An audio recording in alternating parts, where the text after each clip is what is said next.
पद नख निरख देव सरी हरसी, सुनि प्रभु बचन मोह मत करसी। केवट राम रजाय सुपावा, पानी कठौता भरी ले आवा। सबसे पहले बच्चों हम लोग इसके कठिन शब्दों के अर्थ को समझ लेते हैं।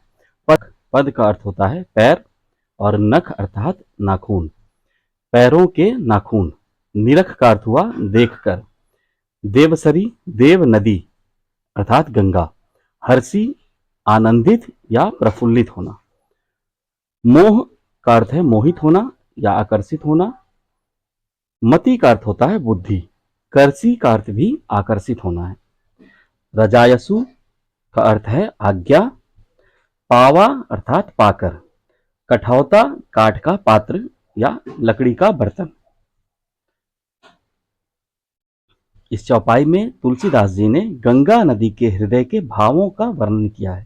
श्री रामचंद्र जी के पद नखों को देखकर, उनके पैरों के नाखूनों को देखकर, जो गंगा नदी का उद्गम स्थान है उसे देखकर, श्री रामचंद्र जी का चरण स्पर्श पाकर मुक्ति पा जाने के विचार से उनका हृदय प्रफुल्लित हो जाता है।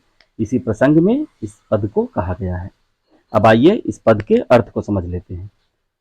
पद नख निरख देव सरी हर्षी। श्री रामचंद्र जी के पद नखों को देखकर, पैरों के नाखूनों को देखकर देव नदी गंगा हर्षित हो जाती है, प्रफुल्लित हो जाती है। वे श्री राम के चरणों का स्पर्श पाकर धन्य हो जाने के विचार से उनका हृदय आनंदित हो उठता है। सुनि प्रभु बचन मोह मत करसी। प्रभु श्री राम के वचनों को सुनकर गंगा नदी की मति अर्थात बुद्धि आकर्षित हो जाती है। भवसागर पार कराने वाले, जीवन रूपी भवसागर को पार कराने वाले प्रभु श्री राम को एक केवट के समक्ष निहोरा करते हुए अर्थात विनती करते हुए गंगा नदी देखती है तो उनकी मति प्रभु के वचनों की ओर आकर्षित हो जाती है। केवट राम रजाय सुपावा, पानी कठौता भरी ले आवा। उधर केवट राम की आज्ञा पाकर कठौते में अर्थात काठ के लकड़ी के बड़े से पात्र में, लकड़ी के बड़े से बर्तन में जल भरकर ले आते हैं। तो आशा है आपको इस पद का अर्थ समझ में आया होगा।